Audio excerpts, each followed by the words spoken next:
the extension officers with the necessary knowledge so that it can be able to be passed on to our farmers so that they can mitigate these circumstances, some of which we have no control over. Mr. Speaker, I want to believe that the knowledge on, for example, or the varying knowledge on, for example, the type of seed, when you talk about the staple food, the type of seed that you are to plant, other than just depending on the traditional knowledge that we've been using over time, even when the climate has not been as it used to be in the past, would be required that is passed on to the farmers. The knowledge, for example, on crop protection, for example, to crop protection, to maintain the soil fertility, fertility issues. Number 3, the general land tilling methods that we are applying, some of which are traditional. Is there a way that we can explore other tilling methods that would help us to mitigate the climate change issues that we're faced with? For example, the fertilizer application. Most of our farmers, all they know is that you have to wait for decompound, then come and receive urea. The same traditional way of applying fertilizer as it used to be in the past is what is being applied today. When in fact the circumstances have changed and it may require that the application of fertilizer will acquire more knowledge for which the farmers, even under difficult circumstances, will be able to achieve high yields. For example, also the timing in planting. When you interrogate the farmers that had good yields, they'll tell you that one of the factors that they considered for them to end up with the yields they got was the timing of planting. But this knowledge, Mr. Speaker, is lacking if we don't have effective extension services.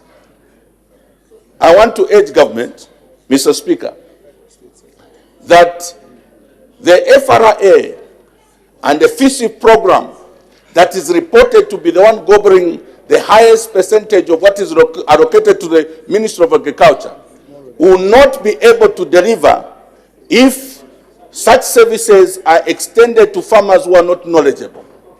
You give them resource, you give them inputs, you may even provide a favorable marketing strategy, but if they are not able to produce, the vicious cycle will continue.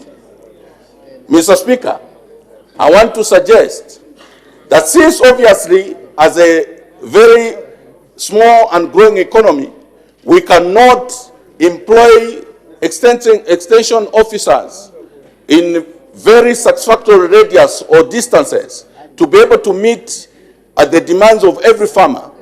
Possibly the government must consider to have a situation where farmers are trained. Of course, it's already being done, but maybe to just intensify that farmers are trained in groups. When our children close schools, for example, when our children close schools, say in August, why don't we have the school facilities dotted across the country to get our farmers in there and be able to be trained with the aim of producing trainers of trainers, and possibly also use that strategy to begin to generate data for the Ministry of Agriculture, where you certify farmers, and through that process of certification, you will know the total number of farmers that are productive, those that possess the necessary knowledge which will help them to be productive, and to that effect you can strategically invest, knowing that the vessel through which you are investing or in which you are investing, you are expecting a good yield because they possess the necessary knowledge required.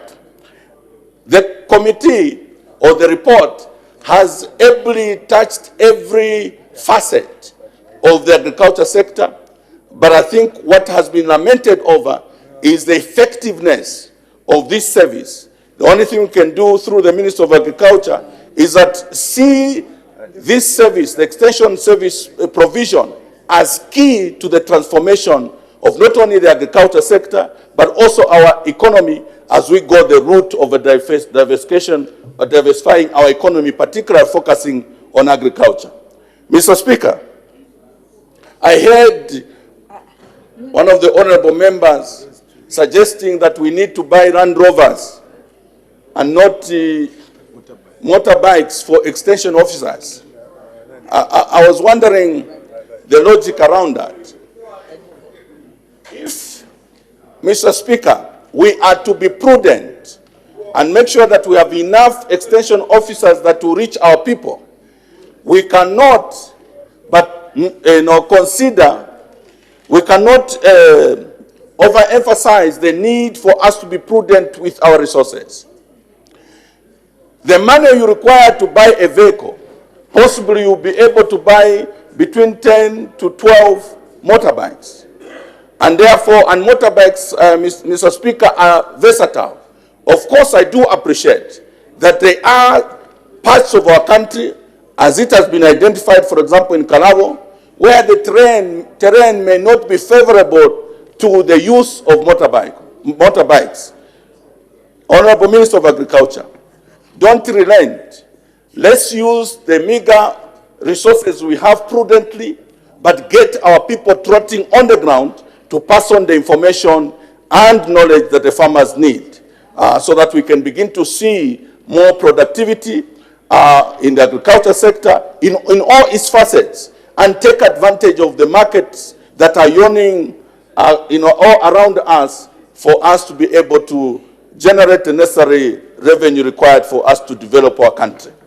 Mr. Speaker, without belaboring the point, I wanted just to say that I think it is important that in such very serious times of debating serious motions of this nature, we should avoid the temptation of politicking, but instead apply ourselves objectively and be able to encourage that development be undertaken by implementing the document that we're debating today and many other good documents that have been developed over time.